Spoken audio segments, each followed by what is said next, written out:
Sir ਮੇਰੀ ਕੁਛ ਚਿਰ ਤੋਂ ਪਹਿਲੇ ਇੱਕ ਦੋਸਤ ਨਾਲ ਗੱਲ ਹੋਈ ਕਿ ਜਿਹੜਾ ਰਕਸ਼ਾ ਚਲਾਉਂਦਾ ਸੀ ਤੇ ਉਹ ਲੱਕ ਤੋਂ ਮਾਜ਼ੂਰ ਹੋ ਕੇ ਅੱਜ ਘਰ ਪਿਆ ਪਾਕਿਸਤਾਨ। ਮਗਰ ਉਹ ਮੈਂ ਉਹਨੂੰ ਪੁੱਛਿਆ ਯਾਰ ਤੇਰੇ ਕੋਈ ਭਾਈ ਭੂਈ ਨਹੀਂ ਬਾਹਰ? ਕਹਿਣ ਲੱਗਾ ਦੋ ਜਰਮਨੀ ਤੇ ਦੋ ਇੰਗਲੈਂਡ। ਮੈਂ ਕਿਹਾ ਉਹਨਾਂ ਕਦੀ ਪੁੱਛਿਆ ਨਹੀਂ। ਕਹਿੰਦਾ ਜੀ ਪਾਕਿਸਤਾਨ ਆਉਂਦੇ ਨੇ, ਮੌਜਾਂ ਮਾਰਦੇ ਨੇ, ਹੋਟਲਾਂ ਰਹਿੰਦੇ ਨੇ ਤੇ ਬੱਚਿਆਂ ਦੇ ਰਿਸ਼ਤੇ ਕਰਦੇ ਨੇ ਤੇ ਵਾਪਸ ਚੱਲ ਜਾਂਦੇ ਨੇ।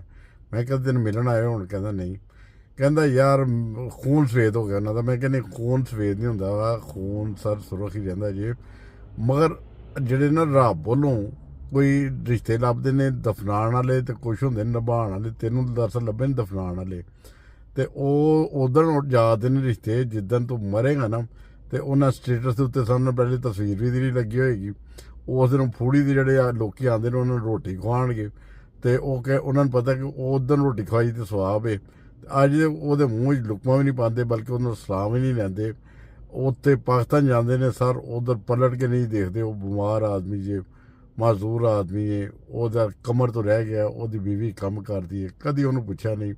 ਤੇ ਜੋ ਪੁੱਛੋਗੇ ਤੇ ਉਹ ਤੁਹਾਨੂੰ ਇੱਥੇ ਮਿਲਣਗੇ ਬੜੇ ਬੜੇ ਚੌਧਰੀ, ਆਪਣੇ ਆਪ ਨੂੰ ਕਹਿੰਦੇ ਹੋਣਗੇ, ਬੜੇ ਮਾਇਆ ਵਾਲੇ ਕੱਪੜੇ ਪਾਉਂਦੇ ਹੋਣਗੇ, ਬੜੀ ਸ਼ਾਨ ਸ਼ੌਕਤ ਨਾਲ ਰਹਿੰਦੇ ਹੋਣਗੇ, ਬੜੇ ਗਰੁੱਪਾਂ ਦੇ ਐਡਮਿਨ ਵੀ ਹੋਣਗੇ। ਮਗਰ ਔਕਾਤ ਉਹਨਾਂ ਦੀ ਇਹ ਵੇ ਕਿ ਉਹ ਦਫਨਾਉਣ ਵਾਲੇ ਰਿਸ਼ਤਿਆਂ 'ਚ ਨੇ। ਤੇ ਮੈਂ ਉਹਨਾਂ ਨੂੰ ਕਿਹਾ ਸੀ ਕਿ ਉਹ ਜਿੱਦਣ ਤੂੰ ਖੁਦਾ ਨਾ ਖਾਸਤਾ ਤੈਨੂੰ ਕੁਛ ਹੋ ਗਿਆ, ਸਰ ਨਾਲ ਪੈਸੇ ਸਟੇਟਸ ਤੇ ਉਹਨਾਂ ਦੀ ਤਸਵੀਰ ਲੱਗੇਗੀ ਕਿ ਇਹ ਸਾਡਾ ਭਰਾ ਹੈ, ਫੌਤ ਹੋ ਗਿਆ। ਤੇ ਫਿਰ ਲੋਕੀ ਜਿੱਦਣ ਅਫਸੋਸ ਕਰਨ ਆਉਣਗੇ ਉਹ ਦਿਨ ਘੁੱਟ ਘੁੱਟ ਕੇ ਮਿਲਣਗੇ ਤੇ ਕਹਿਣਗੇ ਯਾਰ ਸਾਡੇ ਭਰਾ ਬੜਾ ਹੀ ਯਾਦ ਆਉਂਦਾ ਸੀ, ਬੜਾ ਹੀ ਯਾਦ ਆਉਂਦਾ ਹੋਣਾ ਨਾ। ਫਿਰ ਉਧਰ ਵੀ ਯਾਦ ਕਰਨਾ ਸਰ, ਉਧਰ ਵੀ ਤੁਸੀਂ ਟੈਕਸੀ ਦੇ ਕੰਮਾਂ 'ਚ ਚੱਲ ਜਾਣਾ, ਜਾਬਾਂ 'ਚ ਜਾਣਾ। ਕਿਉਂ 100 ਰੁਪਏ ਦਿਹਾੜੀ, 150 ਰੁਪਏ ਦਿਹਾੜੀ ਤਾਂ ਕਰਨੀ, 200 ਰੁਪਏ ਦੀ ਹੈ ਨਾ।